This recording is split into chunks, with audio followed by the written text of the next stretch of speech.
Hi guys, so this is day 19 of our mission RRB series.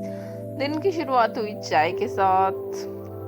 फिर मैंने revise किए अपने सारे क्वांट बेसिक्स को, जिसमें आते हैं table, square, cube, percentage, fraction, value, क्योंकि इनको याद करते रहना चाहिए। यू नेवर नो कि आप एक दिन मिस करो और आप अगले दिन भूल जाओ। और फिर अभी मैं कर रही थी क्वांट की क्लास। अभी सर ने मीन्स इन्फिनिटी शुरू कर दिया है, तो मैं उसकी क्लास कर रही थी। मीन्स भी चल रहा है साथ में, प्री भी हो गया ऑलमोस्ट, क्योंकि प्री का रिविजन चल रहा है, तो प्री में आता है हमको सब कुछ, तो साथ में मेंस पढ़ लेते हैं। मेंस ऑब्वियसली हार्ड है, मेरे से क्वेश्चन नहीं हो रहे, तो मैं सर के साथ ही कर रही हूँ। फिर हम वापस घर आ गए और अभी मैं कर रही थी एडिटोरियल निमिषा मैम के साथ obviously.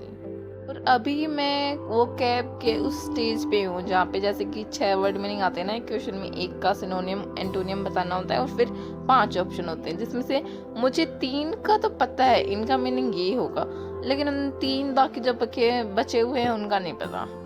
It's a very difficult situation. तो ये जो एंटोनियम वाले होते हैं ना, उनमें तो हो जाता है कि भाई इसका एंटोनियम बताओ, तो उसका तो हो जाता है, लेकिन जब सिनोनियम आते हैं ना तब उनमें नहीं होता।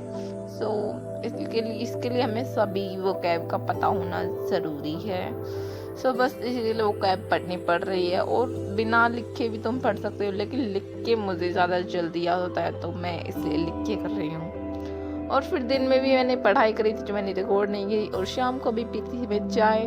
देखो चाय के साथ कोई इतना गहरा रिश्ता था नहीं मेरा पहले, लेकिन जब मैंने कॉलेज किया, कॉलेज में दोस्त और चाय ही थे जिससे हमें कॉलेज लाइफ सर्वाइव की थी। एक चाय उनके नाम। हम शाम को चाय पे बैठते थे, 3-3 4-4 चाय तो ऐसे ही पी जाते थे भाई, बिना किसी बात के। अभी उनके याद में पी रहे हैं चाय, वो मिलेंगे तो उनके साथ भी पी लेंगे अभी। सुनो, एक राय है, इश्क से बेहतर चाय है। देखा कितनी अच्छी एडवाइस देती हूँ मैं, तो मेरी सुना करो, मैं बहुत ही अच्छी एडवाइस देती हूँ।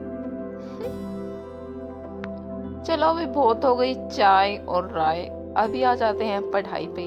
और अभी मैं कर रही थी इंग्लिश का सेक्शनल मॉक, और मौसम बहुत अच्छा था, तो मैं बाहर बैठी थी ऑलमोस्ट गेट के पास, और इतनी बढ़िया हवा चल रही थी। कल रात को यहाँ पे शायद आसपास बारिश हुई थी, हमारा यहाँ तो नहीं हुई। इंग्लिश का मॉक कर रही थी मैं, और इतना हार्ड नहीं आता इंग्लिश का मॉक, वो कैब को छोड़ देता हूँ। हाँ, वो कैब वाला पार्ट क्योंकि मुझे आती नहीं तो मुझे हार्ड लगेगी ऑब्वियसली। और वैसे ग्रामर ईजी आती है, RRBPO की बात कर रही हूँ मैं अभी। ग्रामर ईजी आती है, और जो पैसेज होते हैं वो भी ईजी आते हैं RC, लेकिन वो कैब अच्छी आती है क्योंकि मैंने नहीं पढ़े। तो this is the pose I hit, जब मुझे कुछ समझ नहीं आ रहा था, ऐसे कैसे नहीं हो रहा, तो बस मैं इसको ऐसे पढ़ के कर रही थी, शायद पैसेज पढ़ रही थी मैं साथ साथ में। और आप मुझे एक बात बताओ, जब आप इंग्लिश का सेक्शन होमवर्क दे रहे होते हो, तो आप किसी सीक्वेंस में सोल्व कर रहे हो, या फिर जैसे क्वेश्चन आते जा रहे हैं आप वैसे सोल्व करते जा रहे हो?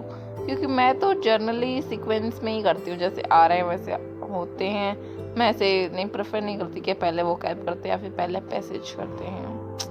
कुछ लोग होते हैं जिनको RC सबसे लास्ट में करनी होती है, क्योंकि वो थोड़ा लेंथी होते हैं, तो उनका थोड़ा ब्रेन एग्जॉस्ट हो जाता है। तो बताना भाई तुम लोग ऐसा करते हो, क्योंकि मैं तो जैसे आते हैं वैसे ही करती हूँ। और फिर अभी मैं करी थी रीजनिंग का इनपुट एंड आउटपुट।